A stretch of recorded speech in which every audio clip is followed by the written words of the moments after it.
நான் வாங்கும்போது வாழையே 3 மாதம் ஆகிட்டு 4ஆம் மாதத்துலேருந்து தான் நான் வாங்கி ஊற்ற ஆரம்பித்தேன். அப்போ எனக்கு வந்து 3 மாதத்துக்கு முன்னால் வளர்ச்சி வந்து கம்மியாக இருந்துச்சு. 4ஆவது மாதம் நான் ஊற்றும்போது நல்லா பச்சை கட்டி அழகா வர ஆரம்பிச்சு. 2 மாதம் அபிமான் மருந்தை ஊற்றினேன். 5ஆவது மாதத்துல தண்டு வளர்ச்சிக்காச்சிட்டு பருமன் ஆகுதுக்காச்சிட்டு ஆர்பிக்ஸை யூஸ் பண்ண ஆரம்பித்தேன். அதுவும் க்ரோத்து நல்லா பச்சை கட்டி தண்டு அதிக பருமனாக வந்துச்சு. போன செட்டு வரைக்கும் இந்த ஒரு 3 வருஷமாக இந்த மருந்தை தான் நான் யூஸ் பண்ணிகிட்ருக்கேன். ஏபிகேஸ் மருந்து தான் அதிகமாக யூஸ் பண்ணுவேன். நான் வேறு எந்த மருந்துமே ரசாயன மருந்து எதுவுமே கிடையாது. காய் வளர்ச்சி வந்து அதிகமாக இருந்துச்சு. நல்லா உருட்டு கட்டி நல்ல பார்வையாக இருந்துச்சு. மக்கள் விரும்பி வாங்கினாங்க.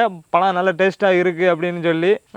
நல்ல நீளமாக அதிக லென்த்தாக இருக்குது. அதனுடைய பருமனும் அதிகமாகவும் இருக்குது. சாதாரணமாக கடையில் போட்டாச்சுன்னா ஒரு பழம் வந்து 3 ரூபா அந்த ரேஞ்சில் தான் கேட்பாங்க. எனக்கு வந்து 5 ரூபா ரேஞ்சில் போகும். சார் என்னுடைய பேர் வந்து சான் ஜபராஜ், தூத்துக்குடி மாவட்டம். நான் வாழை விவசாயம் 4 வருஷமாக பண்ணிக்கிட்டு இருக்கேன். எங்கள் ஏரியாவில் வந்து நாடும் பூவனும் தான் அதிகமாக இருக்கும். நான் இந்த வருஷம் புதுசாக நேந்திரம் வாழையும் யூஸ் பண்ணிக்கிட்டு இருக்கேன். அதுபோக கத்திரி செடிக்கும் அதிகமாக யூஸ் பண்ணுவேன். நேந்திரம் வந்து 1000 வாழைகள் போட்டிருக்கேன். பூவன் வந்து 500 வாழை போட்டிருக்கேன். அது வேர் வளர்ச்சியும் இந்த தண்டு கணம் அதிகமாக வருதுக்காச்சிட்டு ரெண்டுமே 30 நாளைக்கு ஒருக்கா மருந்து கொடுத்துக்கிட்டே இருப்பேன். 100 லிட்டர் தண்ணியில் கலக்கி ஒவ்வொரு வாழைக்கும் 1 லிட்ரு தண்ணி ஆகாரம் அதிகமாக கொடுப்பேன். ஃபுல்லாக ஆர்கானிக்ஸ் ஏபிகேசி ஆர்கானிக்ஸ் மருந்தை தான் அதிகமாக யூஸ் பண்ணிகிட்ருக்கேன். இதுக்கு முன்னால் வந்து ரசாயன உரமும் கெமிக்கல் உரம் தான் அதிகமாக யூஸ் பண்ணிகிட்டு இருந்தேன். யூடியூப் மூலமாக நம்பர் எடுத்து கால் பண்ணி மேடத்திட்ட பேசினேன். நான் வாங்கும்போது வாழையே 3 மாதம் ஆகிட்டு 4ஆம் மாதத்துலேருந்து தான் நான் வாங்கி ஊற்ற ஆரம்பித்தேன். அப்போ எனக்கு வந்து 3 மாதத்துக்கு முன்னால் வளர்ச்சி வந்து கம்மியாக இருந்துச்சு.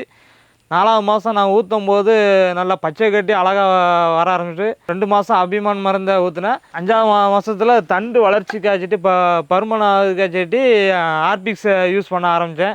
அதுவும் க்ரோத்து நல்லா பச்சை கட்டி தண்டு அதிக பருமனாக வந்துச்சு. பூவன் வாழையில் நான் யூஸ் பண்ணி ஆர்பிக்ஸும் அபிமான் மருந்தும் 2 மருந்தும் யூஸ் பண்ணியிருந்தேன். FL77 மருந்தை யூஸ் பண்ண ஆரம்பித்தேன்.